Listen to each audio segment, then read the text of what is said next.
everyone. Welcome to episode 3 of Theater Makers Interviews. This week I have actress, director, and educator Deena Cassady. Hi. We will start at the very beginning. What was your first theatrical experience? In kindergarten, I was in The Shoemaker and His Elves, and I was the blue elf. Kind of a big deal. Now I remember being on this tiny little stage, and I had this wand with a star on it, and I remember I tried to bring it home, and the teacher was like, no, that stays here. I remember that being my very first show. I don't know that was like the moment that I decided my forever career, but I remember that being my first experience. I also have a fond memory, and I don't know what year it was. We'd probably have to look it up, but my grandmother took my brother and I to see The Wiz in New York City. Mm-hmm. And they had, unless my memory serves me wrong, because I was really little, they had like a sitting room, a sitting area in front of the front row for kids.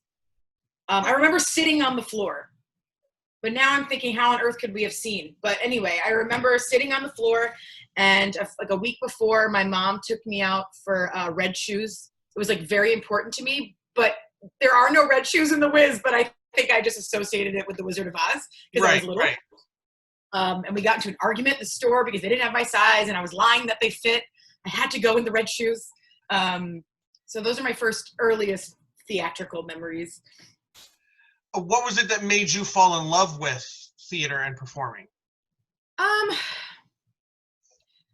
So my mom was a pianist, and she accompanied a lot of shows. And I think I probably got dragged to a lot of rehearsals when I was little, just so there wasn't a babysitter involved.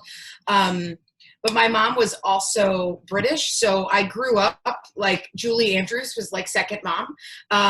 So I watched Mary Poppins and Sound of Music on repeat, like my whole childhood. So I always loved movie musicals. But I think what really sealed the deal was when I was in seventh or eighth grade, my mom accompanied Pirates of Penzance for the high school production, and I had to go to a lot of rehearsals. So I remember just watching rehearsals and like looking at the big kids who in reality were probably only 2 years older than me, maybe 3 years older than me. Uh-huh. And just thinking, I want to do that. I want to do that when I get to high school. And then, of course, I went to the performances and stuff like that. So I think it was going to these high school rehearsals when I was younger, because my mom was in the pit, that kind of made me go, I want to do that. Especially when you're in junior high and you're going to figure out what your high school life is going to be like what are you going to be into? And I was already really deep into choir through my junior high program. But my junior high didn't have a theater program at all. So when we went to the matinees as junior high kids and went to the high school shows, and when I, went to my mom's rehearsals, I kind of decided I want to do that. Okay. And what was your first directing job? Like a paid job or just in general directing? The first time that it said directed by Deena. I took a directing. It was there by that time. Yeah. I took a directing course in college in my undergrad, and I know that there was a one-act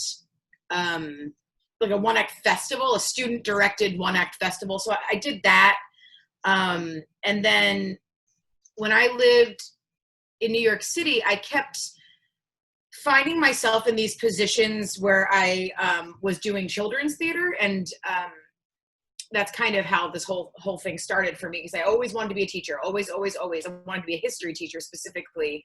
And then I took AP American History in high school, and I was like, nah, this can't be my life. I can't, this is so hard. I don't want to keep doing this in college, but I love theater, so I'll go major in that, right? So I was always drawn to these children's theater things and auditions, and there was a job opportunity for a director, a musical theater director in Staten Island, and this little privately owned, just like, how we have dance studios, it's just like a little theater studio. And I directed Annie when I was like 22 or something, in this tiny little, there's probably 16, maybe 20 kids. in the studio. Okay. Well, there was 2 separate classes. There's 20 kids in each, so we did the show twice with 2 casts. That was my first gig. And what, if anything, scared you the most about directing that first time? That particular time, because I think every time I take on a project, there's something that scares me or something I have to worry about. That particular time was the age group of the actors. It was like 7 years old to 15 years old. Okay. And prior to that, when I had done children's theater, it was as an actor, so it wasn't as hands-on with children. Like everyone on stage was adults performing for children. Right. And this was essentially directing and teaching elementary, which I hadn't done yet. And you know, along the way kind of learned, no, not for me. Not elementary, not for me. I enjoy elementary students and I enjoy doing shows. I don't like being at the helm of a production for very, very young.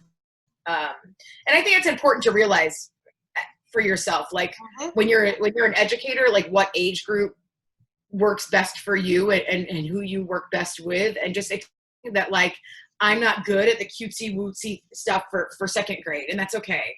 Right. That's okay. There's very gifted people who are very good at that. I'm not one of them. And what did you learn the most from that first time being a director? Was there a lesson that you've learned that you kind of kept with you? I don't know that it was from that first time directing, because I feel like, I mean, there's lessons in everything, right? Every project you take on, there's lessons. But I would say that the biggest lesson in my educational theater directing career has probably been here at Kankakee High School. When I took over the program, and by program, I don't even mean necessarily the after-school program. I mean the classes too, right? When I was hired, right. I had a junior high drama, an intro to theater, and an advanced theater, right? And I didn't realize what those levels really meant until I got there. So I came, and for the first fall play that I directed, I came in guns a-blazing. I'm like, you're going to have 2 contrasting monologues at your audition in the style of the show, blah, blah, blah, blah, blah. And nobody knew what that meant. And the auditions were a disaster. Like everything was a disaster. And that was not on the kids. That was on me. I did not fully understand what they didn't know yet. Right. And that, you know, those kinds of things kept happening. I would say, oh, we don't greet our audience with our microphones on. And you know, parents would yell at me about, you know, my baby can't take pictures with us because they have to take their costume off first or whatever.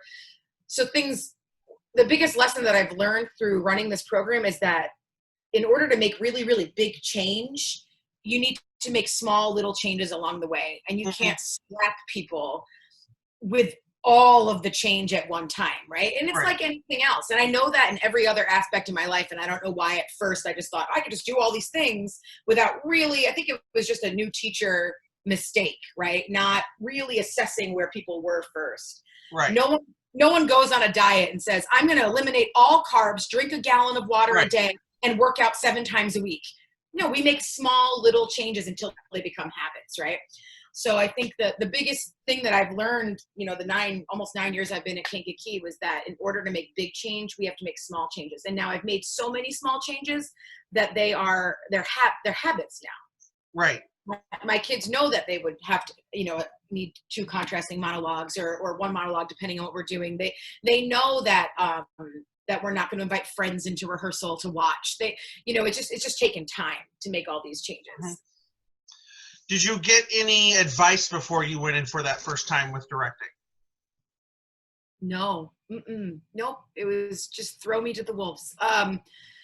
No, I didn't have, so I majored in musical theater performance. So most of my people, the people that I were very close to and things like that were performers and not going at things from a director's standpoint. And I didn't have a whole lot of teachers in my back pocket. This was before I got my master's in ed theater. So I didn't know a whole lot of, I mean, now I could talk to a gazillion people about how to approach a certain problem.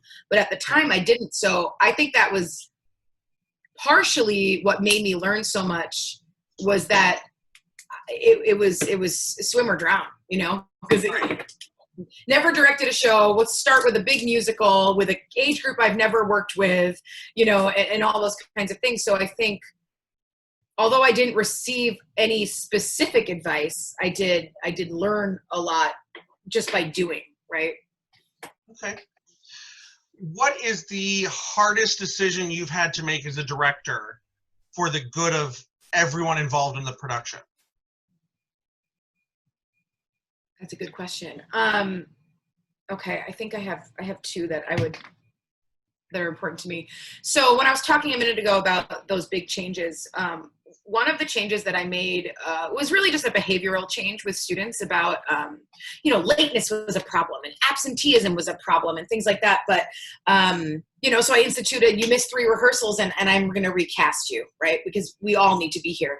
But I think the hardest one that I did, and the one that really kind of hurt my little mama teacher heart, was when I said, if you're failing classes, you cannot be on this stage. You cannot fail school and do the fun things after school. That's not okay, to get an F in English and be able to do fun things. So that's your rule? That's not a school's rule? So the school has, no, we have an eligibility rule.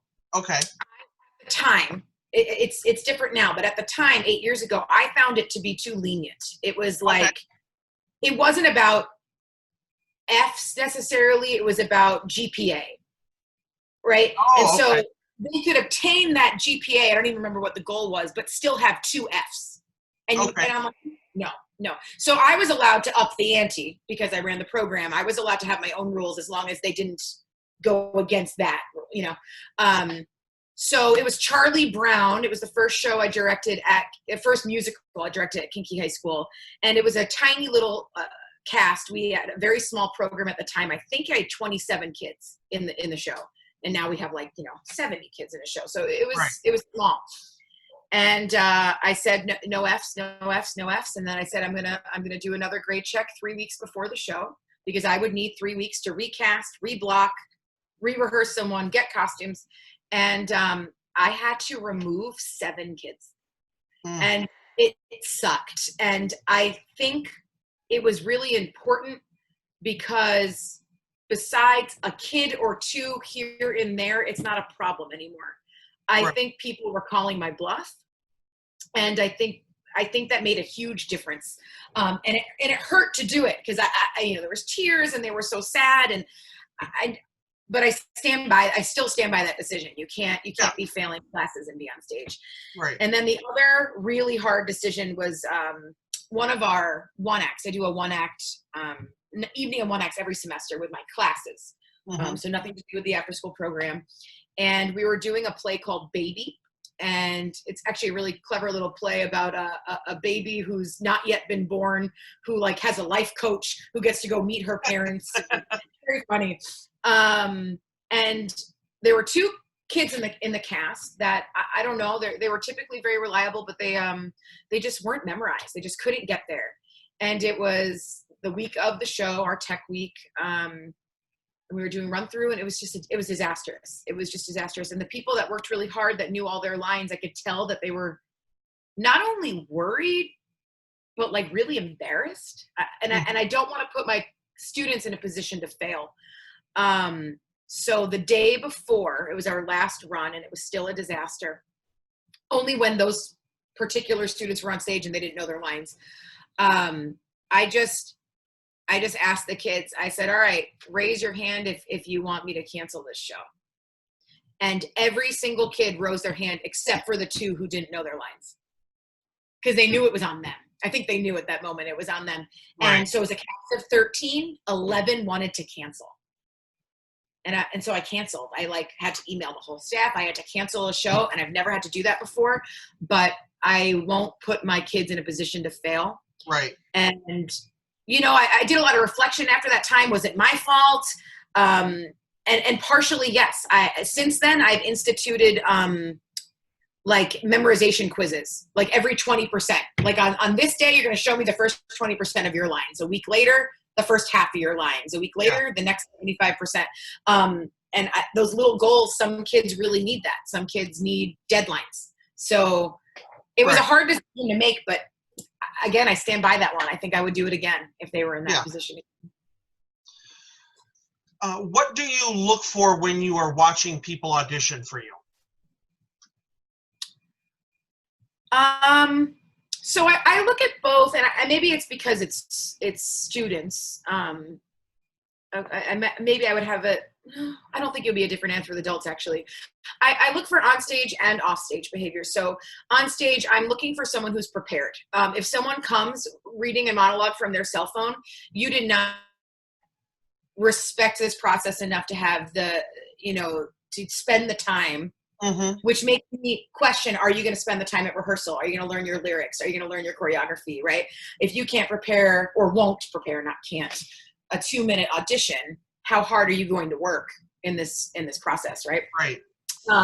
So preparedness, I also look for, in preparedness, people that are really conscious about their material selection for their audition. In high school, a lot of times I'll say, here, sing this. But with adults, I try to do the more traditional audition where you bring a monologue in the style of the show, and you bring, 16 to 32 bars in the style of the show, but not necessarily from the show.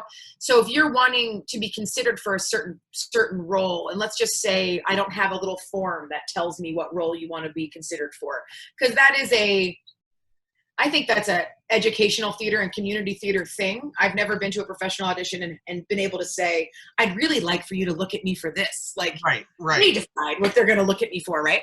So selecting material that kind of nods at a certain character, I think is a really smart choice. And choosing a song that is reminiscent of a song that you're hoping to sing in that show is a really smart choice. I'm also looking, this is such a stereotypical thing to say, but when someone has it, like, we can't really define what it is, but we know when someone has it, right? When they have that pizzazz. You can't teach stage presence. Try as I might, you can't teach stage presence. There are just some people that when they're on stage, like, all eyes are drawn on them, even if they're not even talking, right? Which is, how I felt when I met, Catherine Groff when she was only in 8th grade. I was like, oh, that girl has it. I don't know what it is. Who's got it? I don't care what else is going on. I'm looking at you, right? You're spectacular. Right. And necessarily it is not, it's not always aligned necessarily with vocal ability or acting ability. Sometimes someone has it and they can't sing. And then we work with that. We figure that out. Right. And then I also look at off-stage behavior. Are you being kind to the other auditioners? Are you, preparing in the corner with someone else and helping them with their side for their callback? I had experience about, I don't want to say how long ago in case they listen to this, but there was a student auditioning for a musical, and students I allow to watch each other audition. I don't prefer that with adults, but I do it with students because it eliminates a lot of so-and-so got the role because she's Mrs. Cassady's favorite. No, so-and-so got the role because she killed it, right? And you all saw her kill it on stage, right? Well, anyway, during this audition process, there was a student like scrolling Facebook during auditions. And I was like, oh, no, you don't even respect this person on stage enough to watch them audition. And you're like playing on the internet right now. I just thought, gosh, this is not someone who's like a team player. This is not someone who's going to, rally around the cast and help bring things together. And, I look at that offstage negative behavior too, because that spreads like cancer, like negative drama, like that icky kind of drama, not the onstage drama. So with students, I look at that as well. And I also look at, their school behavior. Like if you are absent a lot or you're out of uniform a lot, like you have to be a rule follower if you want to do the extracurriculars. Right. And it's my job to enforce those rules. You have to. And I've had not awkward, but I've had conversations with students when they ask why they weren't cast, and we have conversations about it. I say, you miss 3 days of school a week and you're not allowed to come to rehearsal if you miss school. So I can't have you 40% of the time. and I need you 100% of the time. Right. So on stage and off stage, I look at closely for sure. Now, since you mentioned that, are you a person that feels when a cast comes out and maybe somebody doesn't have it, or have the part that they wanted or cast at all, do you feel, I'm trying to figure out the way to word this, me as a director, I am open to someone coming and saying, what could I do better? Mm-hmm. And I've had that. I've had actors email me the next day, the day after, and say, you know, hey, I'm going to go and audition for this again. This company's doing it in 3 months, that sort of thing. I've never had anybody message me and just straight up say, why didn't I get it? I'm not for that. I've also had actors who have wanted to know what they did wrong, as well as point out, you know, flaws in the person that got it. Oh, I hate that. Oh, I hate that. I always just like, nope, stop. You're not doing that with me. Yes. But are you a fan of someone saying, what can I do better? Is there something that, not necessarily that they did wrong, but better? Yeah. I think because I most often in my career come from an educational theater standpoint, and there's always an opportunity to learn every situation for me, for the kids. So I have conversations with the kids. I usually do an audition workshop before auditions, and then I explain this then. If the show is cast and you didn't get the role you wanted, or you didn't get cast at all, please email me, but be very careful with your wording. Mm-hmm. I don't want to hear, what did I do wrong? And I don't want to hear, this is what bothers me the most. And I'm pretty aggressive with my response when I get, why did so-and-so get the part, not me? Like, we're not going to talk about so-and-so. If you want to talk about your skills and you want to say, what skills can I work on?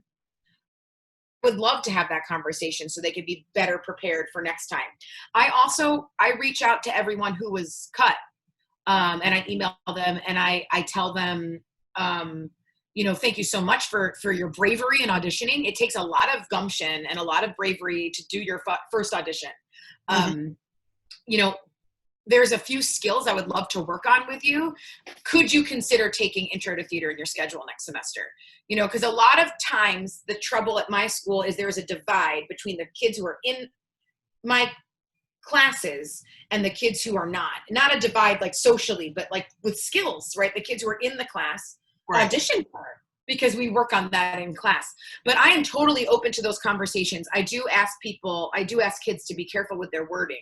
I say, don't email me about someone else. Email me about you and ask, you know, what we can work on, and always tell them what they did well as well. I don't want anyone to be scared from auditioning altogether forever. Right. And what's been cool about that is I've had students get leads and email me and say, is there anything I should be working on for auditions? Which I think is really humbling and really great. Like they acknowledge, you know, it's probably a couple of years into high school that everyone can continue to learn always. So I like conversations like that. However, I also tell kids, if you want to know why you didn't get a role, make sure you're in the headspace to receive that feedback. If you are still mad at me and you can't honestly take that feedback and reflect and use it, then wait till you're emotionally ready to accept that feedback, right? For that reason, it doesn't always work out timing wise. I try to put the cast list up on a Friday, because I think kids, especially because, you know, their brain isn't fully functioning, you know, fully developed yet. Mm-hmm. They need time to process disappointment. They're adults. We can turn it off and go in the car and cry like a normal person, right? But the kid doesn't always know how to save face and kind of process the information before they react. So I try to give them the weekend if I can, to work through it and then compose that email to me. But yeah, I'm all about those conversations. I think it helps for the next time. Thomas's school, I believe, when he was in high school, they used to have the auditions before Christmas break and post the cast list before Christmas break, or like right as Christmas break. So they had all, you know, a couple of weeks to get over it and not be gossiping within school and whatnot. So I will totally say get that. gossiping within school, that's another thing I try to avoid. And then it turned into, because I did it on a weekend, that we're going to gossip on Facebook or Right. Instagram or what have you. So my kids know this, and I'm very honest about them. I stalk them online after a cast list. I do. You are posting icky things about other people. There's no room for it here. We don't have room for that kind of negativity and lack of support. That's not how we build a community and an ensemble, and that's not how good work gets done. So it's taken a long time to reel that stuff in, but I think we're there. Is there, of the shows that you've directed, you've probably directed more things within the high school world than outside of the high school world. Absolutely, yes. So I'm going to kind of rephrase this particular question. Because the question was, is there a show that you've directed that you'd like to revisit and maybe do over? So I'll rephrase it as, is there a show that you've done within your career as a high school theater director that you would love to revisit, maybe with adults in the community theater world or something like that, and maybe do in a different way, or just revisit and work with people who have a little more life experience, that sort of thing? Yeah. So Once on This Island recently for me was a redo. I had directed that at that little theater in Staten Island, but that was a very white cast. And so I was really excited to do it with students of color, because that's who it should be, right? Right. And it doesn't have to all be, but it was nice to have to tell that story the way it was intended. Would I like to, let's see, I'm trying to think of the ones that I've done here that I would like to redo. I would really love to do The Wiz again. I would love to do The Wiz again with adults, or not necessarily all adults, but so I was a little afraid to do The Wiz at first, because The Wiz, and this is something I learned from my students, I didn't know this going in, is very, very beloved in the Black community. Like, it's very beloved. And when I said I was interested in doing it, like, people freaked out, like, you must do that. And then the rights were so astronomically expensive, and I couldn't afford to do it. And then my superintendent was like, "Oh, but you must. I will pay for the rights." And like, she did. And it was at the time, our most well-received show. And I think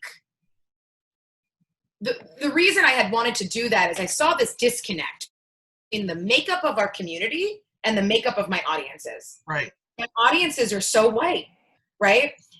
But our community is half Black, right? So, and when I mentioned wanting to do this show, students were so excited, and I think it really opened the doors to our audiences looking more like, our student body, right? Right. And my stage started to look more like our student body for the first time. My stage was very, very white, which I don't understand at this particular school. But I would love to revisit The Wiz with adults for that very same reason. Because I think our audiences in Kankakee are very white. And that's fine. I mean, anyone can see theater. I love it. But I just don't understand all the time why our audiences are not more diverse. And I wonder if it's because we aren't doing more diverse shows. Or not only diverse shows, but just have diversity in casting regardless of the show. So yeah, I would love to do The Wiz again with grown-ups, and even the community theater setting. That would be great. I would love to do that again. And that's something that I feel that you've had success with because of the success of your production of The Wiz, and that you had a very diverse cast, and your audiences, became very diverse because of that.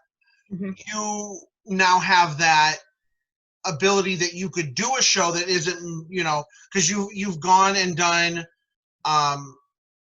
Hairspray that is a a diverse cast. Your Once on an Island is typically diverse casting. Mhm. And you've had that you could now go and do something that maybe isn't typically Yes. diverse cast, and no one's going to necessarily question it, but you are probably going to get, you could go around and say, all right, we're going to do Hello Dolly, typically a very white show that could do that. And that's one of the things that I always kind of hope for, is you get that show that kind of, for lack of a better term, shoehorns that community in, and then they're there, and then Yeah. they want to come back for more. Yeah. I do think The Wiz flipped my program on its heels. Like, every show, our audiences got a little bigger and our cast got a little bigger. Like I said, small changes, and it took a long time. But I remember my friend Angie, who was my assistant director at the time, she was like, we ran out of programs. Happened, we printed and we ran out because our audiences were so small. And then just a couple of years later, we did Hairspray, and we had 2,000 people in 2 days. And I do think the diversity, I don't know if that's necessarily the reason those audiences were bigger. I just think that it's just a plus that just happened. It's just a positive thing that just happened. There is no reason that Ariel can't be Black. There's no reason. It doesn't matter. The only time it matters, the color and the race of an actor, is if the role specifically, right? You know what I mean? Ragtime, Hairspray. Yeah, it matters. You can't have. It's important to the plot line or the story. Exactly. And if it's not, I don't care. And as this Black Lives Movement kind of progresses, I've learned quite a bit, and I've asked quite a bit of questions of my students. I'm very close to my students, especially my after-school students. By the time they're seniors, I've been with them every day for 6 years. An hour or two a day in class and 2 hours after school. So 4 hours a day for 6 years. We're close. And so I feel very comfortable asking them questions. And I asked them, I just lost my train of thought completely. I don't know what I was going to say. Ariel, then what? What are we talking about? I asked my students, like, do you want to be called Black or African American? Just like having these conversations, right? And they're answering me honestly, and I think one of the things, now I remember, one of the things that I really learned from my students lately was, I used to be one of those people that would say, but I don't see color. I love everybody, right? And I didn't realize how offensive that is. Right. They're like, no, I want you to see me. I want you to see that I'm Black. I love being Black, right? And I never meant it that way. I never meant like, I don't see, but that's just one of those expressions that is gone now. We don't see, yes, I do see color, and that's okay. We should acknowledge, and I think I used to be, because I just don't care. Like, I never cared if my Annie was Black. I never cared if, I never cared if a character was Black or white or blue or green. I didn't care. But the expression, I don't see color, I learned recently is my students are like, no, you see our color. Yeah. And so I think I've learned a lot, being that I'm in, and being with the students that I'm lucky enough to have. They're the ones I try to take their feedback a lot on what shows they wanted. They wanted Hairspray.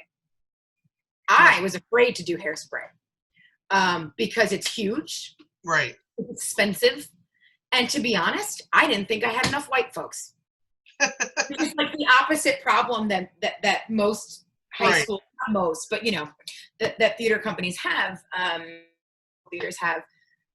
And they're like, Miss Cassady, we will rally the troops, we'll promote, blah, blah, blah. And then it was so strange because my cast of 65, 45 people were white. And I was like, how did this happen? Like, it's still a very, for lack of a better terms, a white man's sport. And it's taken a long time to even have 25 Black shows in a school that's more than half Black. It's just so interesting. So I'm working, I am working to try to change that. Like, I just don't, I feel like maybe Black kids didn't know that theater was accessible to them. Maybe they don't even realize that KVT exists or YPT exists. So I try to promote every single audition for every single community theater within a, certain, they can get to. Right. And I think it's changing. It's little changes and it's slow. And and it's something that I always appreciated, and I didn't know until my sister made a comment to me, and she's a teacher at the junior high school, is you have had very much success with now having a lot of the Black students moving towards the theater program.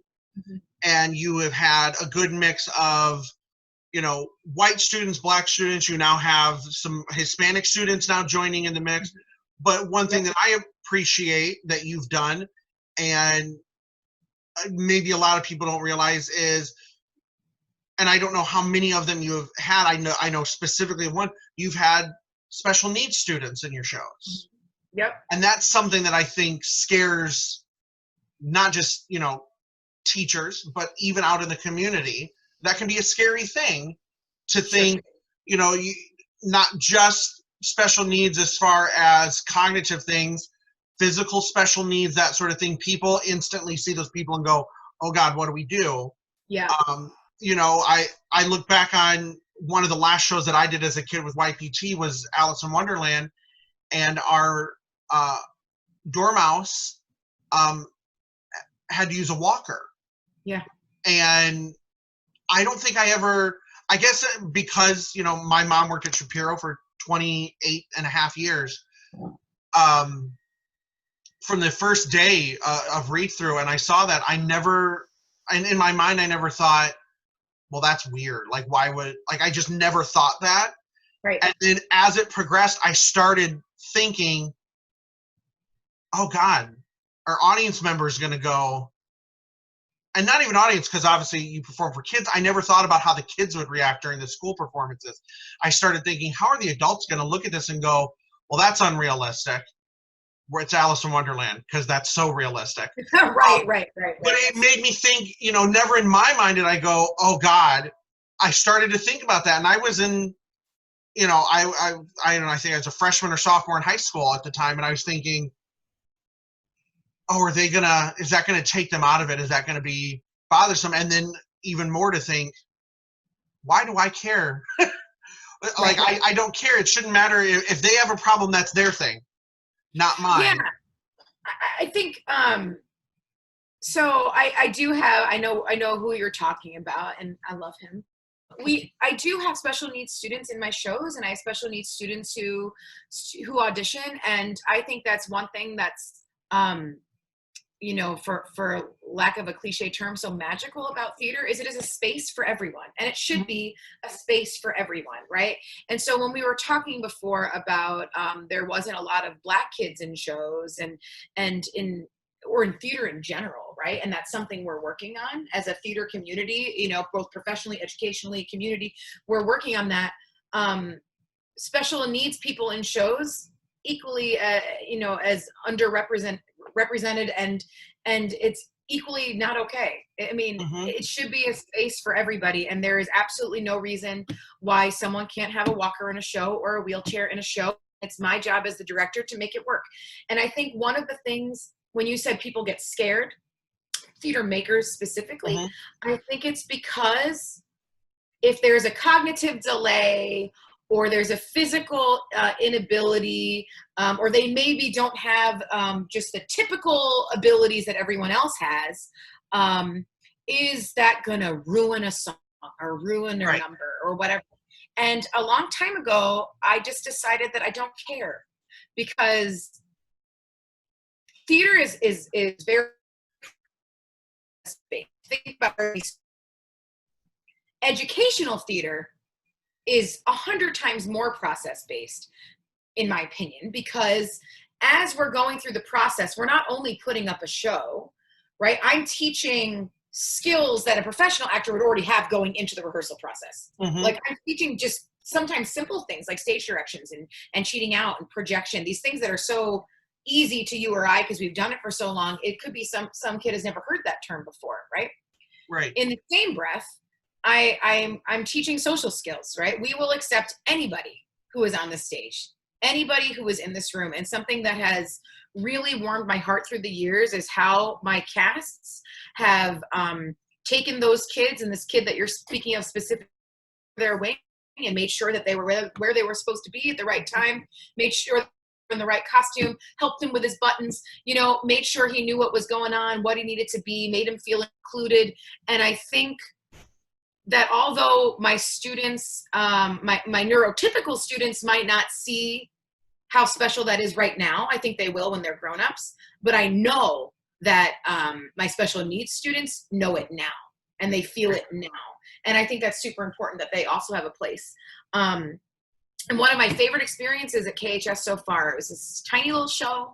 It was no tickets being sold, no set, no main stage, anything. It was a buddy play. And the severe and profound, our severe and profound disabled room were mostly, you know, kids with severe cognitive delays, severe physical abilities. They came to my advanced class twice a week. And they were the actors in the play. And it was actually a play about respect and eliminating the R word and getting rid of bullying against people with special needs. And my actors were their buddies. So they would just tap them on the shoulder and they would feed them half the line and they would say half their line. And then they'd say the other half and they would help them get to where they need to go. And some kids didn't need very much help at all. Some kids were really high functioning. Some needed all the help. Some of them had speech devices. I mean, there was every ability that you could think of on that stage, every varying ability level. And the pride that both my advanced class felt and my special needs students felt was so palpable. It was amazing. And it was like no budget, crappy lighting, no set at all. And it was amazing. And it's one of my favorite things that we've done in partnership with the special education department. Oh, I just know that she told me that he, you know, I think the first one he was in was Little Shop, and he became a star in class. Oh yeah, you know, they definitely got the star treatment. Sure. What is, or what are some of your biggest pet peeves with directors or actors when you're the other way? You know, with directors when you're an actress, or with actors or actresses when you're the director? Ooh, good question. You know, I think sometimes ego can be a problem in theater, right? And I think because I'm a teacher, I'm always like, I can always learn. And there are a lot of people who feel like they already know everything. And I don't think anybody knows everything, right? Everyone has strengths and weaknesses. I think I'm really good at like working on character with students. Terrible at spectacle. I'm just no good at it. I'm not yet anyway, right? But I really get really mad when students are like, oh, I'm not going to come to rehearsal today, but don't worry, I already know my part. No. Everyone needs everyone there. And you not showing up, even if you know your part, is going to stop you from growing further, stepping further into that role, digging deeper, and it's going to prevent your scene partner from being able to get their work done. I hate that attitude of, I know my part, like, why do I have to be here kind of thing. And it doesn't happen often, but every now and then there's an ego that I'm like, oh, you need to check that, because you can't bring that into life with you. You can't bring that into the workspace with you. Like, everyone needs to do their job and try to improve. And I don't think, even till closing night, I don't think the growing is over. You know, sometimes you'll just notice little changes. Like recently in Once on This Island, something clicked for one of my actors, Tech Week. And I was like, there it is. That's exactly what I wanted. It just took 9 weeks to get there, right? But I knew it would happen. It just happened so late. And it was a completely different show at that point. It just brought us to a different place. So I definitely get mad when people are like, well, I know my part. No, that's not how this works. Because an audience changes that.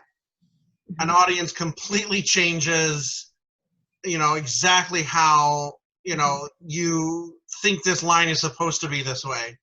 and then the audience reacts and you go, oh, okay, apparently that line is supposed to be funny, or Right. just the way you deliver it now is suddenly funny, that sort of thing. And that's always a thing of, I agree with your thing, even in performances, even if it's a 1 weekend, 3 shows, your character can change It will evolve in 3 days. It will. Right. Yeah. Maybe nothing Absolutely. drastic that the layman, who's only Right. seen it twice might not notice, but Right. you'll feel it. Right. That happened to me recently as an actress when we were in Almost Maine. I wasn't quite getting to the headspace I wanted to be, and my scene was really heavy. It was a couple fighting about their marriage, and it was really hard because it was written so truthfully and so honestly. And although the problems we were addressing in that scene are not like the problems I feel in my marriage, I could just thinking about that being real in it was so hard. But I finally clicked maybe like 3 weeks before, and my scene partner Paul and I were having this argument, and my face got so hot that I was finally having a physical, like visceral reaction. And I knew it wasn't just me shouting out lines anymore, that I was finally in the space that I should be for that character. I just had a physical reaction. My face was red. I was hot. And I actually, for that last 3 weeks of that process, I had trouble sleeping. And I think it was because I went down this like rabbit hole of like every relationship I've had that has failed and why, even though they don't matter anymore, right? But like the scene put me there. And I think that was really, really cool as an actress. It was really rewarding as an actress to be able to finally get to that space where you can connect that I don't know I was able to do as a student because I hadn't experienced anything yet. Right. I think it took me being married for almost 9 years to really be able to like understand that role and bring it to a level that I probably couldn't have a decade ago. So yeah, the learning never stops. As an actress in a show, one of my pet peeves from directors is kind of like blanket directing, like blanket statements, like I need more character, or I need, what does that mean? Like I need, Right. direct me, right? Or when people are a bully about, I don't mean bully like mean, but they're bullheaded about their idea of what a scene should look like, and they don't want to use any, I don't want to say use, but they don't even want to talk about any of the actors' ideas. As an actor, it's not my job to direct, right? So I will know if you're the kind of director who wants it to be a collaborative process or not. I always want it to be a collaborative process. I don't know everything. I don't have all the ideas. You are very smart people. You have great ideas. Tell them to me. Let's try it. Not how I saw the scene. Let's try it. And more often than not, I'm like, yes, do it. Let's keep it. And sometimes, and it's okay if directors don't want to be collaborative, that's fine. But sometimes I feel that I can't even ask questions in fear that it's going to be looked at as like side directing. I'm not trying to like side direct anyone's show. Sometimes a question is, it's all it is. It's just a question. But I definitely have seen some even lack of collaboration between directorial staff. Like just because you're at the helm doesn't mean that you can't and shouldn't consult every person on staff. There have been situations where I've been directed in a show to do something, and not even necessarily here, but in general, and but the vocal director wasn't consulted about that, and it like drastically changed the musicality of something. Right. So I like to see when a staff is coherent, and it doesn't seem to be like there's a difference in vision between the staff members, and that there's a communication breakdown between staff members. It makes me feel like uncomfortable at rehearsal, and I think it's important to build that feeling of ensemble, that we're all working on this common goal together, and that we can ask anything, and it's not going to be looked at in a negative way, or you think you know more than me kind of way. Right. Right. When you mentioned about, you know, things sort of clicking when you did Almost Maine, and it was, you know, thinking about those past relationships, and even, you know, the 9 years of being married, are you a fan of, at least for yourself, coming up with what this character's life was before this play started or this show started, sort of thing? I asked that as you said that, I started thinking about when we did Doubt here in town. One of the things that about halfway through rehearsal that David did was literally emailed us a questionnaire. Mhm. Said, I want you to create this for this character. And so I created this life for Father Flynn. And parts of it I based on my own life, and parts of it I based on just context clues from within the play. And the other three actresses did the same thing, but we weren't allowed to share any of that. That's one thing he didn't want any of us to share, as well as the whole question of what happened. Did anything happen? What we thought. We told him, but I wasn't allowed to tell Bonnie what I thought actually happened. She wasn't. And I think our last performance, and then we all went out to eat, and then it was like, okay, now we can all say what we were working with in our head the entire time. And I feel like after that point, because it wasn't just, here's the questionnaire, you're good. No, it was, here's the questionnaire, I want you to fill this out. And then we each had, much easier with only 4 people, a one-on-one sort of conversation with just David about how we filled it out, just so he could ask more questions. Why this? Why that?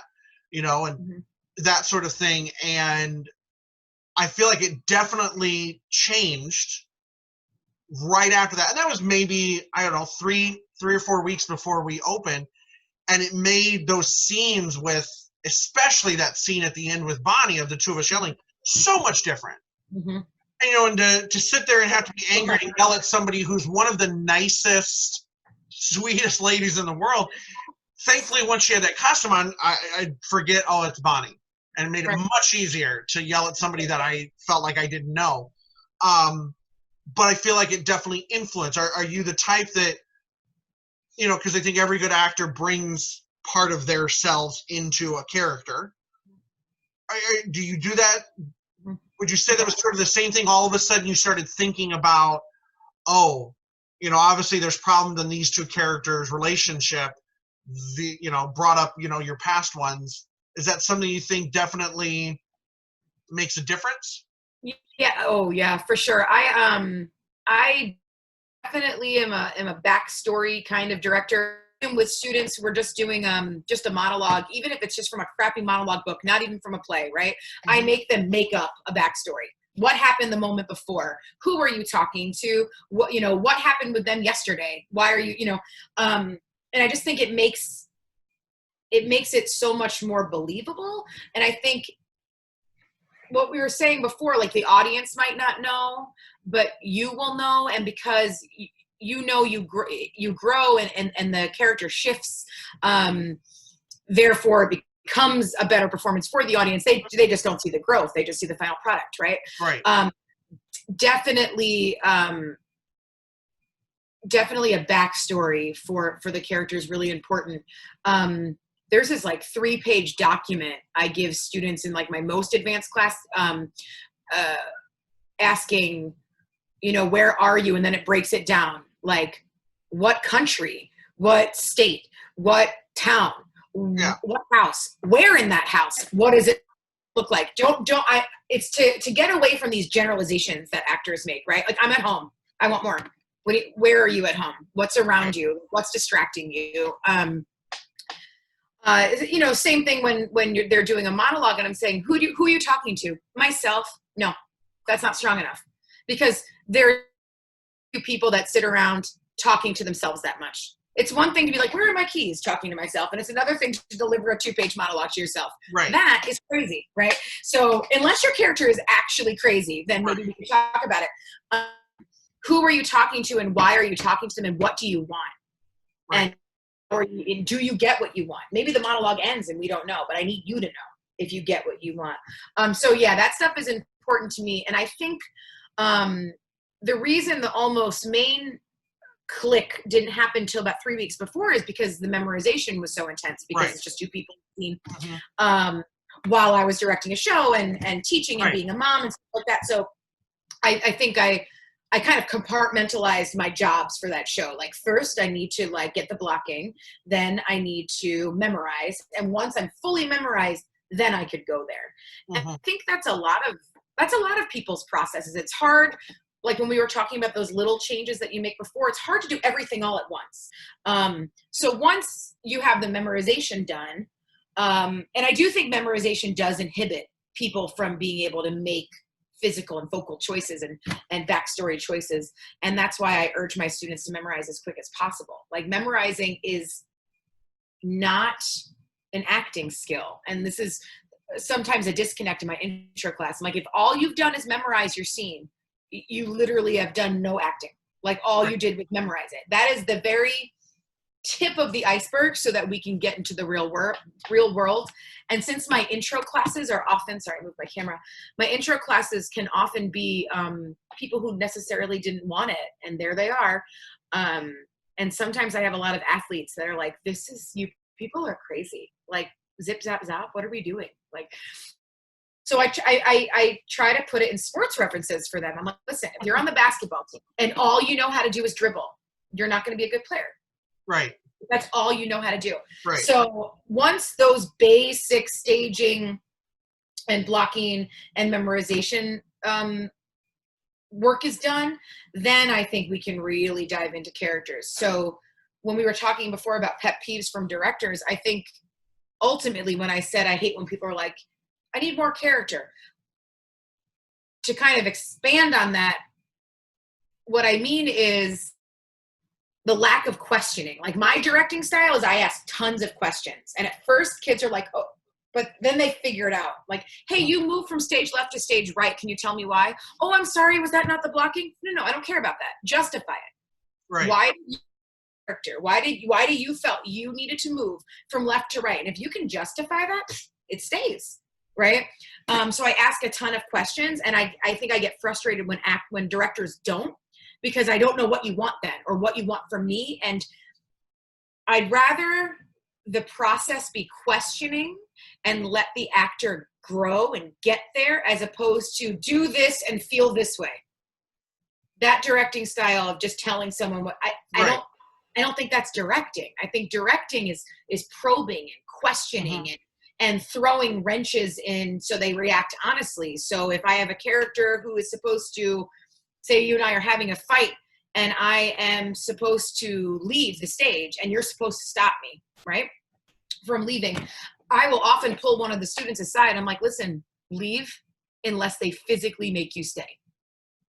And then the other actor like is so caught off guard by that, that then I get this honest reaction that I wanted. Right. And I'm like, oh, there it is, So I do a lot of games like that, little brain games to kind of and get them where I need them to be. Lines of questioning, and including is the backstory super important. Have there been any big on-stage flubs over the years that bring a smile to your face? Maybe not then, but maybe now, that you go, now you can look back on it and definitely laugh. Whether they were yours, whether they were in a show you directed, that sort of thing. So one of my biggest stage flubs was actually in the show with you when we did Little Mermaid. It was the preview night, and like my brain just forgot lyrics. Now, in my defense, I was 5 months pregnant or 6 months pregnant. And pregnancy makes me stupid. I'm like, I never remember anything. My keys are in the fridge, like stuff like that. And also I got pulled over on the way to the theater. So my brain was not where it should have been. I was like frazzled because something about, I don't even remember the situation anymore, but it was something about like, I thought a bus was stopped, but the arm wasn't out. So I thought I could go. And then the bus driver yelled at me, and then they called the cop, and I thought I was going to lose my license. And like, it just went down this, rabbit hole. Right. Like, how am I going to drive my children to school? And so I was a nervous wreck, getting ready. I was like shaking, getting ready for the show because I didn't know. And I never heard from anybody ever again. But and that's an important lesson and I share this story with my students. If your head is not in the game, you will make errors. So I just like forgot lines, like the first 2 lyrics of the song. I looked back at my eels, like, anyone gonna help? Okay, no, not gonna help me. Because they didn't know my lyrics. Why would they? And then another thing that happened in that show, and of course it was video night, so it's there for everyone to see forever. Another thing that happened in that show is a reprise, Ursula's reprise for Daddy's Little Angels, I think it was called. They just never played it. Like, I was standing there for like a really long time because I said my cue line for the song, and I'm standing there and I'm like, are they ever gonna press play for this reprise? This is so awkward. Oh my God. I mean, it was like probably 30 seconds. It was a long time. And I was this close to just storming off Ursula style, and then they played it. And I remember the director, so Courtney Castile, she runs from the sound booth like down, and she comes backstage. She goes, "Are you okay?" I'm like, "I'm fine, but what the hell was that?" Yeah. Whatever. At the moment, I was super angry about it, but not. I mean, now it's whatever. Yeah. And then a situation with my students that always makes me laugh. It wasn't necessarily a major flub on stage. Like, nothing horrible happened on stage. But I was in the sound booth next to Kevin upstairs at LCC, and I see a pair of black pants on the chair next to me. And I was like, whose black pants are these? Now, this was Annie, Get Your Gun. And in 2 scenes from that moment, or 1 scene, not enough time for me to run down, was the ballroom scene where Annie Oakley is finally all dressed up and she has her medals and all that stuff. And I look in these black pants and there's a label with a student's name on them. And I was like, oh God, these are someone's costume pants. They brought them up to get their mic on and left them there. And I was like, oh God, well, I wonder what's going to happen right now. I knew I didn't have enough time. It was seconds to go. And he comes on with pants, black pants, and he looks fine. And then during the next scene change, you know how directors and theater people, we can kind of see in the dark more than the audience can. Like, we can, because we're so used to it. During the scene change, I see it in underwear. It's because a crew kid gave his pants to the other kid for his scene, and then he over the set the next scene with no pants on. I mean, good on that crew member. I know, right? And then the other thing that I can laugh at now, but at the time I was so mad, spray, 1,000 people there, and Tracy's mic just was out. And it was before that roll call song, and her mic was out completely, and I was all the way upstairs, so I had to run down with a new wire, a new mic, try to figure out a new battery, try to figure out what it was.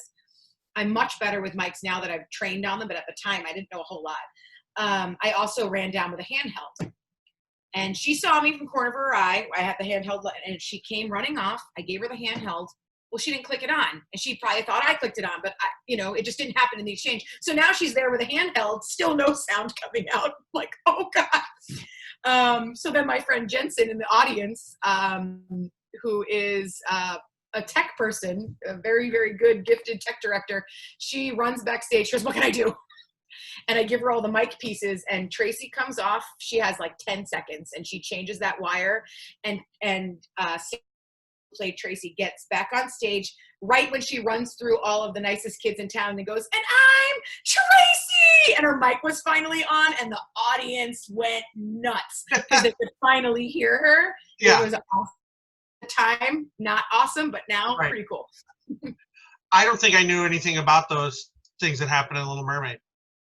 I really don't think I knew. I don't know if it was as glaring to other people as it was to me, but I dropped the first 2 lines of that song. I like mixed them up. Well, because you and I never shared the stage in that entire show, I couldn't tell you what you did in almost any of your.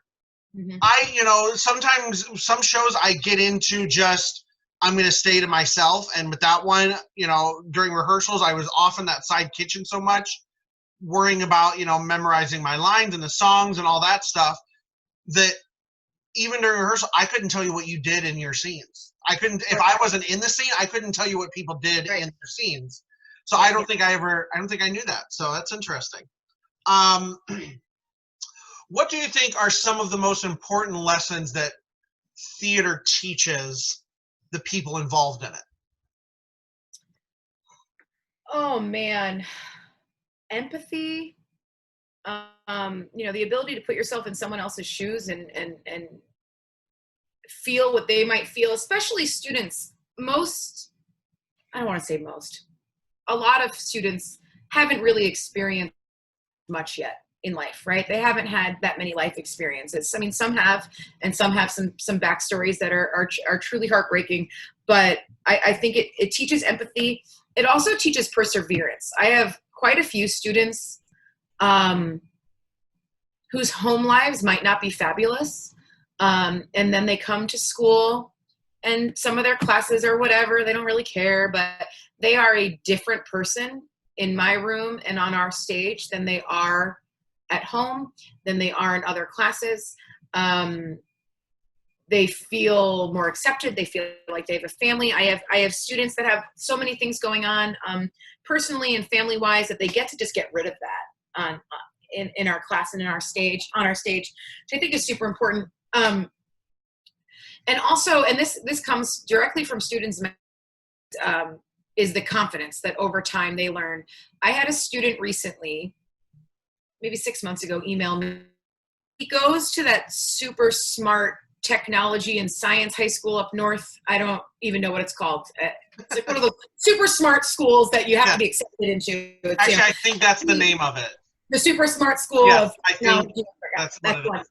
And I only had him in 7th grade in my junior high drama class, and he did not love it. Wasn't his thing. But he was a straight A student, and he did everything I asked because he would never not have an A. Mm-hmm. And I only had him one semester. I don't even know that we had much of a relationship. Certainly not a bad one, but we weren't like close knit. He just came in, did his work, and left. And I got an email from him his senior year or junior year at the super smart school up north, where he randomly emailed me and was like, thank you so much for teaching me how to like speak confidently in front of a group, because I have to give so many presentations here, and I draw on the skills that I learned in 7th grade theater. And I was like, this makes my heart so happy, because I tell my students all the time, it's actually more that I tell their parents at parent conferences, because sometimes parents get so frustrated with how much time they want to spend doing theater stuff and not doing their math homework. And I get it. But I say, listen, I'm not necessarily teaching this stuff so your kid can be on Broadway. Like, if they want to be on Broadway, great. I will help them to get into college, fine. But mostly these kids are going to be stronger interviewers for jobs. They're going to be stronger giving presentations in their classes. They're going to be more confident humans. And whether that means they continue theater after high school or not, it doesn't matter, because those things, that self-confidence that they'll have learned, that's going to stick with them. Mm-hmm. There are things that I can do that I can only do because of theater, right? It's very surprising to people when I say, like, I really don't enjoy attention. I almost said no to this interview because I don't like attention. And people are like, but you're a theater person. Absolutely. I'm like, I like to call myself an introverted extrovert. Like, I know that I'm loud. I know that I'm aggressive. I know that I'm out there. But like rehearsals and stuff, I mostly keep to myself. I'm not terribly social. Like, I have like a group of 8 people that I spend time with. I don't like big crowds. I don't like big parties. I absolutely hate going out into the audience after a show. Like, I change my clothes as soon as I possibly can and try to get out, unless it's a children's show, and then it's for kids, and that's different. I just don't like attention. But because of the skills I learned from theater, I feel comfortable talking to an audience as Deena, or a group, of parents, say, or things like that, which normally I don't love. I don't mind being someone else on stage, but I hate being me on stage. I would be a terrible, just like gig singer. it's just not my personality, but I feel like the skills that I learned from theater make me be able to do those things more confidently. And I definitely see that in my students. We had an online show last night. We live streamed a show and through Zoom. It was fun. And we did a reflection after once we were done live stream. I said, give me one takeaway from this experience. It's a very different theater experience than we've ever had. Our blocking was about getting close to the camera and getting away from the camera. You know, it was interesting, and it was something I'm glad that we learned. It was a cool format. And a couple of the kids are like, I feel so much more confident now because it was a silly kind of slapstick show, and kids really had to go beyond their comfort level in terms of creating big characters with big accents and things like that. And I'm like, well, there it is. That's the point for educational theater. You know, if the product isn't perfect all the time, it is what it is. If Right. that stuff is there, you know.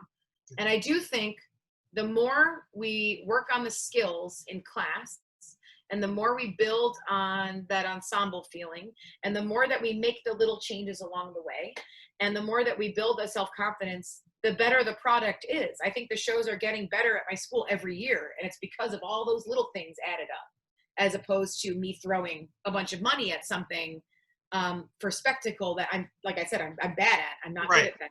Right. But I'm good at that other stuff. Right. So I think that's helping make shows stronger in the end, although that isn't always the goal in the educational setting. I get that idea of there's nothing more I hate than ever having to get up and give a speech. I took speech classes, high school, college. There's nothing more. Tyler is a character I don't ever really want to play. Yeah, I hate that sort of thing. You tell me, and the few times I've gone up and done something in a speech that it was just like, that was really good. I was like, oh, it's because I was pretending to be something else. I can get up and speak, you know, before something, you know, with limelight, because I'm not Tyler. I'm the president of the board at that time. Yeah. That's not, you know, I can do that.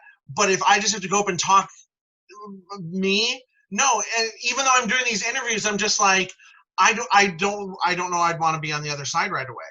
Like when you're just chatting with a friend, that's one thing, but to stand up and give a speech, I'd just be like, I don't know what to tell you.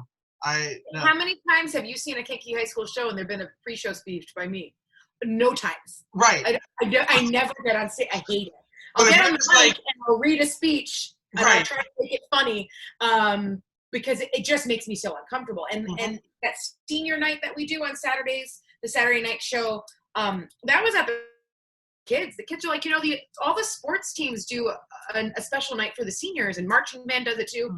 And I was like, oh, okay. And then I know they did it at BBCHS, so I got some advice over there and how to do it. And I love that the kids have their moment and feel the love. And I don't enjoy speaking to a crowd. I feel like the audience is not here to see me. They're here to see the kids. And I don't like attention, but the only reason I can reconcile with that for senior night is because those kids are so special and they're so special to me, and then they get their moment, and that's awesome. But what I hate so much, and I know it's out of love, is then the kid will always take the mic and they'll talk about me and they'll, you know, talk about their experience in the program. And it's very sweet to hear, but it makes me want to crawl inside of my own belly button and die. Like I just don't. I'm like, please, can we do this in private? We can love on each other in private. We don't have to, you know. It's just, I don't know. It's interesting. It's an interesting disconnect or as a theater person to be in the position that we're in. I love being on stage, but I don't love attention, which is super interesting and kind of. It's funny because I'm a big person on. I am one of those actors that it's gonna sound weird to other people. You might understand it. I hate getting compliments after shows. Like part of it is I don't know how to react to it. I always feel like if somebody goes, "You did great," I'm like, "Thank you." That I start analyzing in my head that they're gonna be like, "Well, isn't he cocky?" or something like that. Yeah. Down when I did about six summers in a row, I did shows down in Cissna Park, And their tradition is at the end, the audience or the cast goes out to the lobby in a big semicircle for the audience to come through and shake hands, blah, blah. And it's the thing I hated the most. But I did it. But it was always just like, just like, thank you, thank you. I would much rather have somebody come up and be like, I like this, but here's things that I think you should work on. Not, you know, like, not that I want everybody to do that, but I'm just like, I hate getting notes from directors that are just like, you know, if they're just like, I love that, keep doing that. Okay. But just like, you know, I just love, you know, hearing you in this scene all the time. Okay, you can say that once. I want to grow, give me more. Yeah. I need you to tell me something you want me to improve. I don't need to hear, I love hearing you sing this song. Thank you. What can I do better? That's what I'm always just like, I want to make it better. Just give me more, something to work on, you know. Yeah, the lobby thing is that's painful for me. I you know, I go and I change my clothes as soon as possible, and then, you know, I know my family is gonna, you know, wait out there for me, and I'm like, well, if I'm changed, then people won't know it was me, and I can avoid those awkward moments. And I don't mean to sound ungrateful. Like, it's lovely if people love your show, and thank you so much for coming. Right, these shows would not exist without audiences. I just don't love attention. It's just, I don't know. Yeah, I'm exactly the same. I go out for kids shows because kids want to meet their, you know. Mm-hmm. Well, maybe not with Ursula. Some of them were a little afraid. I made a couple of them cry. Felt bad about that. Yeah, but my own daughter was like, yeah, it's worse when you weren't in the show and you get I've been to, as an audience member, and been recognized for shows that I've done in the past, as well as, I swear, and I could be wrong, I swear I went to a show that I believe Kyle was in and got complimented afterwards because I think they thought I was Kyle. I mean, beard, brown hair. I think they thought I was Kyle, and I was both complimented and offended. You're like, they said something, they were like, great job tonight, and I just instinctively went, thank you, and kept walking into it. It's like when you go on an airplane, they're like, have a great flight, and you're like, thanks, you too. Oh, wait, right. No. I just said that, and I walked away, and I just went, it took me a minute, and I just went, wait, tonight, wait, who do they think I am? And I think it was Kyle, but I'm not really sure, but I get that. A couple of like, oh, you were great back at like other shows he was in. He's like, cool. I was also in this show. It has been 10 years, and I will still get people that compliment me on Spelling Bee, directing it the first time for KVT. And I'm like, thank you. I've directed like 15 shows since then. Thanks. Thank you. But thank you for that one. So, is there anything within the theater world that you wish you were better at, that you wish you learned more, you know, if it's a technical aspect or something like that? All of the yes. Okay. So like I said earlier, I majored in musical theater performance. So my days were acting, singing, dancing, right? I took 3 dance classes a day for 4 years, which really is people, because I don't usually get dancey roles, but I can actually dance. So singing, acting, and dancing, very little tech training. I had to take 1 tech and theater class, which was like 2 weeks of makeup, 2 weeks of building a flat, and mine was slanted. Like, you know, like, we did a little bit of like, you know, painting and things like that, but I didn't get a whole lot of training in the technical department. So when I am in charge now of every aspect of my shows, I'm like, oh, I wish I knew how to blah, blah, blah, right? So it's gotten a little better. I've gotten quite a bit of hands-on training because since the Kankakee High School auditorium was redone, all of a sudden I have 16 mics I need to know how to use, and I have 72 LEDs I need to know how to use, and all these. I've never touched a light board before last year, except for the ones with just the faders, like right, no go button, just and that was really stressful. Like, God, don't mess it up. I had to do those for like the 1X in college. But so now I'm faced with this like state of the art, brand new light board, and 92 brand new lights. And I didn't know how to do anything. And that stuff was released to me, last year, not the school year that just ended, but the one before, in April, end of April. And we had a show May 20th. And I had to know how to program a board and run it by May 20th. Right. And so YouTube and I, there's a lot of ETC, the company that makes this, light board, they have a ton of just tutorials online. And right. So we had one training for 4 hours, and then the rest was all online. And now, do I know every trick? No, but I know how to use what I have. I know right. how to program the board. I know how to light the psych. I know how to focus lights. I know how to move lights, all those kinds of things. I don't know how to do anything with moving lights because I don't own any, right? The school right. doesn't have any. So I feel like as I get new toys, I learn how to do things. I can program a light board. I can program a mic board. I couldn't do any of that before. I would really, really love to dive into lighting.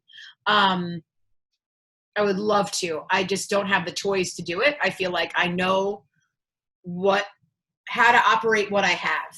But if someone was like, hey, we're going to rent these 3 Very lights, and so you could have moving beams, I would have no idea how to install them, how to make the board communicate with them. I would have no clue. I only know how to use what I have, right? So I would love to dive into lighting. I wish I could build sets. I've become really good at painting sets. Most of the sets at school, I've probably painted like 80% of. Every spare second, every lunch period, every planned period after school, like I'm painting. I'm constantly covered in paint for 2 months. Like I don't wear wedding rings to school anymore because I'm always painting. And I get my classes. We do 2 weeks or of set painting together. So they learn those skills, but I don't know how to build. I wish I knew how to build. Yeah. I want to learn all of it. I want to be a well-rounded theater maker, especially at school where I don't have a whole lot of people. I have an assistant director, a vocal director. Just last year, they gave me a set builder. They're paying someone to build sets, which is awesome because that's changed what we've been able to do. Right. Yeah, I want to learn all of the things.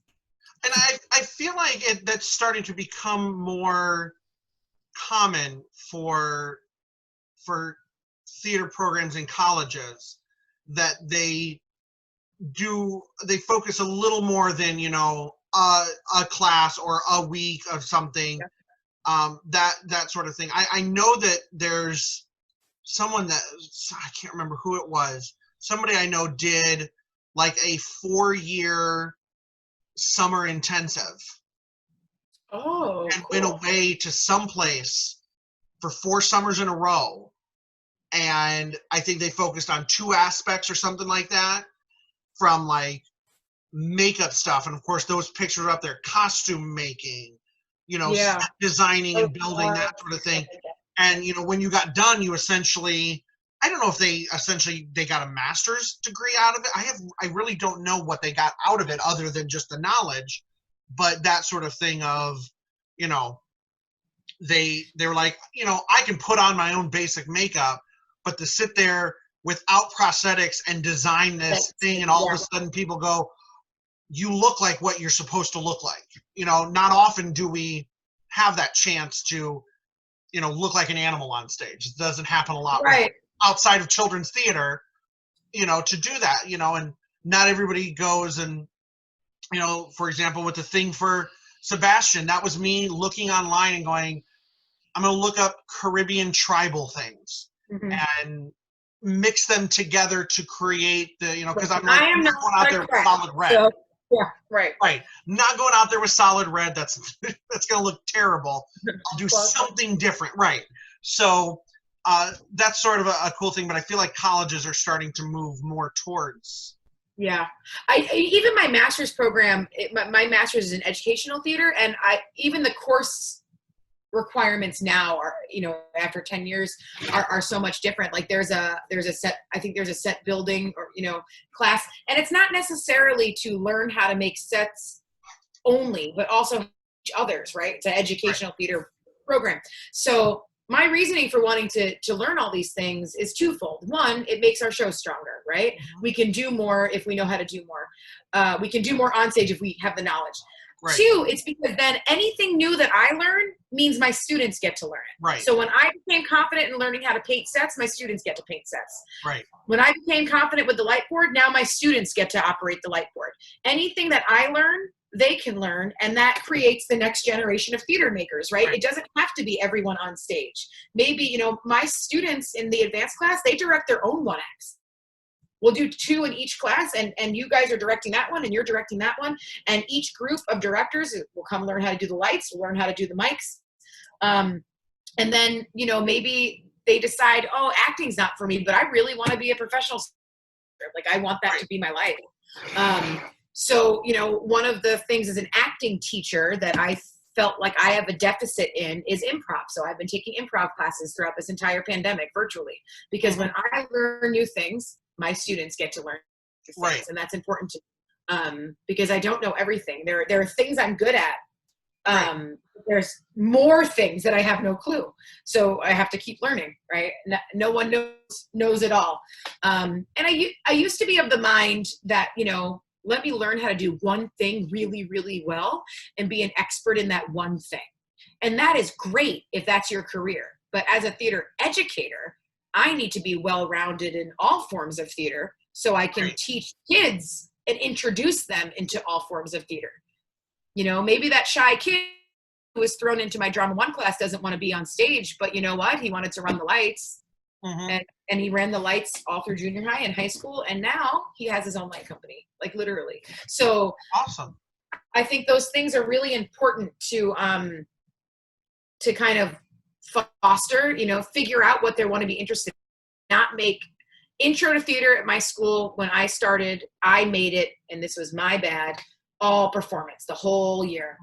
And that's since evolved to performance in a group, performance, solo, scenes, things like that, set painting, set building, lighting, directing, like writing scenes. And I've made it more of an intro to all forms of theater as opposed to just an intro to acting. Right. So the more it sets up an appreciation. You know, I think that, you know, some people think that those aspects of making costumes, even if you're not designing them, just making them, to, you know, building that set, you know, figuring out how to do, you know, things like, you know, I think knowing that somebody like Dave Atkinson can sit down and create a blueprint and it's, you know, thinks with an engineer's mind, to say, hey, Addams Family, I would love if the stairs swung out. Also, the whole structure has to be pretty sound because they're going to be on top of it. Dancing, but I want these stairs to move and be whole new rooms underneath the set. Some people, you know, I have a greater appreciation for him because he didn't say, no, that can't be done. He went, I'll figure it out. I'll figure it out. Yep. I'll figure it out, and we'll figure out exactly where we put these beams so this is structurally sound, that, you know, that sort of thing. I think even if a student goes, I'm never going to do anything with costumes, they have a better appreciation, the time put into, you know, following this pattern, cutting this out, doing, you know, that sort of thing. So I think that's an extra aspect to it. So absolutely. So to be able to look at it as the whole, like all of the things that go into it and how many jobs there could potentially be when you're trying to figure out what you want your way in the world to be, you know? Right. So this is a deeper question, and it can be theater related or not. Right. But I took it from one of the other interviews, and I'm going to keep it. What makes your heart cry? What makes my heart cry? Yes. What makes my heart cry? And you said could be theater or not theater? The question that was given was just what makes your heart cry?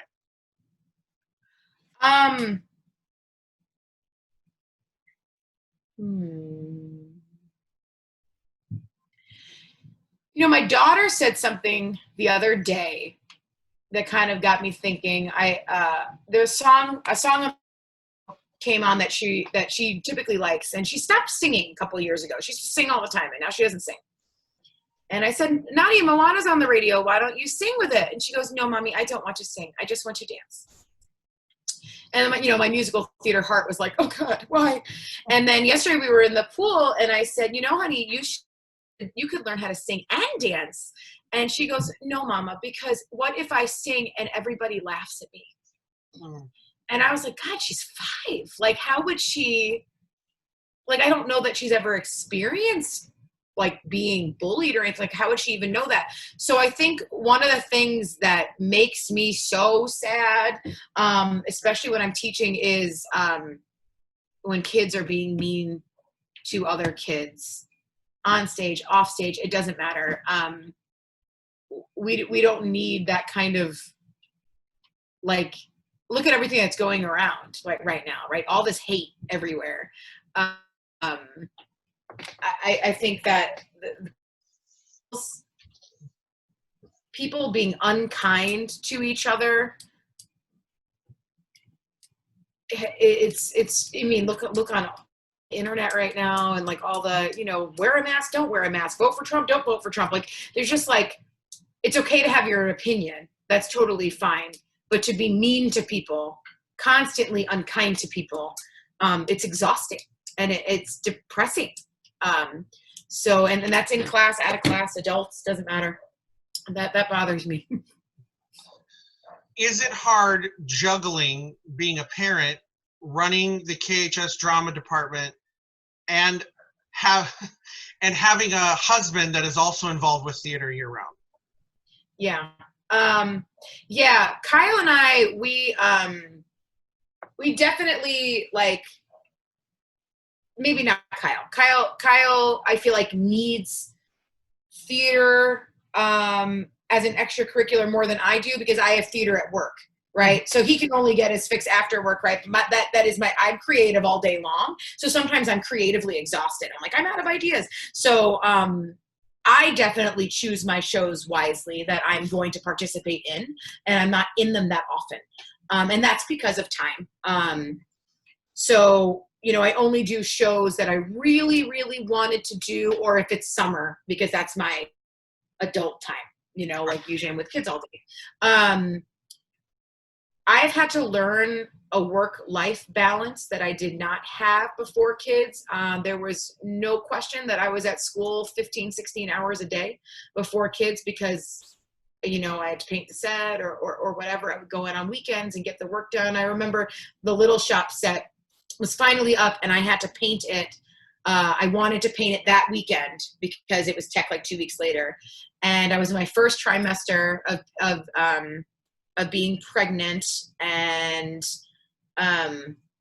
with Nathan, and nobody knew. And the first trimester is positively exhausting. Like, it's so physically exhausting. And I went in for 2 12-hour days. I went on a Saturday and a Sunday, and I painted the entire set in like 2 days. And I wanted to drop dead, and I didn't see Nadia all weekend. And that was kind of like a turning point for me. I was like, I've got to figure this out. And I have to have a better life work balance, because I'm going to burn out. So one of the things I did was I asked school for a choreographer stipend. And they said, oh, you don't think you're being paid fairly for the shows? I'm like, oh, no, I don't want the stipend. I need someone else to choreograph these shows, because I was directing, choreographing, and making the set for 6 years. I can't do this anymore. So they finally gave me a choreographer stipend. I didn't even ask that hard, just the one time. I was like, I'm not telling you I'm going to burn out. I'm telling you I am burned out, and something needs to change. I can't do it anymore. I can't teach till 3, direct till 5, feed my family, put my kids to bed, and then choreograph till 9. I'm done. I can't do it. So that helped, speaking up for what I needed. And also, now that we're at the high school instead of LCC, I no longer have to make my sets 3 weeks before the show, which is why those last 3-4 weeks of the process were so exhausting. Now, all my classes, we have set painting week. We all learn how to every single class, and we paint the set for a week during the school day, because that's a valuable theater skill to have. And then they're part of the process, right? And I don't have to, certain cast members and I don't have to spend 24 hours in 2 days doing it. So I think I've developed a work-life balance by changing my curriculum, which I think was really important for the students to learn all the different things. And also, I think every year that you do something, you get better at it, right? I no longer have 12-hour lesson planning days because I have 10 years worth of lessons that I can adapt on the fly now. So that helps a lot too, just being further into my career. And also, I think having our own space, and I told the superintendent this about 6 months ago, maybe 10 months ago, I said, having our own space at the high school has literally changed my life because I have everything at my fingertips during the school day. Just think about, KVTA having to move your show and reblock everything. It's saving me so much time that it's really helping with the exhaustion factor. And just let's not include the 2 weeks before the show, because no matter how balanced your life is, those are 15-hour days for 2 weeks, no matter what. But yeah, it's hard, but I think we found a way, and we only do shows together if it's something we really, really wanted to do. Like, we both really wanted to do Sweeney Todd. Like, I have wanted to play Mrs. Lovett since I was like 10. So we were going to make it work, and we saved money so we could have a babysitter. And, we find ways. And then sometimes I just sit this one out, and that's fine too. So one more question before we get to the quick questionnaire at the end. This was a submitted question. Answer how you want. Should a local theater company do Gypsy? Are you prepared to hire security so Angela Shea doesn't go all Tanya Harding on you? Angela Shea must know that Mama Rose is my dream role, and I think it's also her dream role. So I guess I didn't even know she performed. Till I read that question, I was like, oh, had no idea. I don't know if Angela performs or not, but I know that she's a musical theater junkie, and she break out into show tune like that. But yeah, I might be prepared to throw down for that one. Gypsy, I've been waiting for that. I might need to wait a little longer. I do have 2 small ones, so if they do Gypsy when Nathan's still a baby, she might win. We'll see. And so we'll end with our modified questionnaire from Bernard Pivot. What is your favorite musical? Oh God, that's so hard for me. I think Ragtime. I love Ragtime. What is your least favorite musical? Cats. It's terrible. I hate Cats. It's awful. It has no plot. Can't wait for the comments on this. I'm sorry. What is your favorite word? Favorite word? Gosh, I don't know. Favorite word. We're going to come back to that one. I'm not sure. What's your least favorite word? Moist. I hate that word. Don't describe my cake with the word moist. All right. What sound or noise do you love? Baby giggles. What sound or noise do you hate? Other people chewing. It actually, I have to plug my ears sometimes. It gives me anxiety. It's very strange. I have a problem. What profession, and we'll encapsulate that with actress, director, teacher, what profession other than your own would you like to attempt?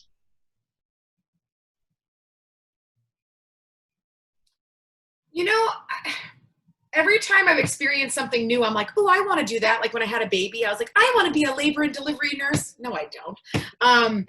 But I was super interested in physical therapy when I had my knee torn up. I would think I'd like to learn that stuff. What profession would you not like to try? Not like to try. I couldn't do pre-K, childcare. Okay. I like my own small children. I don't like large groups of other people's small children. We'll jump back. What's your favorite word? Oh gosh, I just don't know. This is really stupid, but I call my students wackadoodles. Okay. I do like the word wackadoodle. You are a wackadoodle. if heaven or an afterlife exists, well, I guess for you, if an afterlife exists, Yep. what would you like to hear said when you arrive? Your kids are good people. All right. That'll end our interview. I thank you for joining us. I hope the audience that watches this enjoys it. We'll be back next week with another episode. Thank you very much. Awesome. Thank you. Thank you for doing these. This is so fun that you're doing all this stuff through Zoom so the arts prevail in the when we're dark. Something to keep going so I don't lose my own mind. And Sharon Richardson, I'm sorry about cats. I love you. Bye. Thank you, Tyler.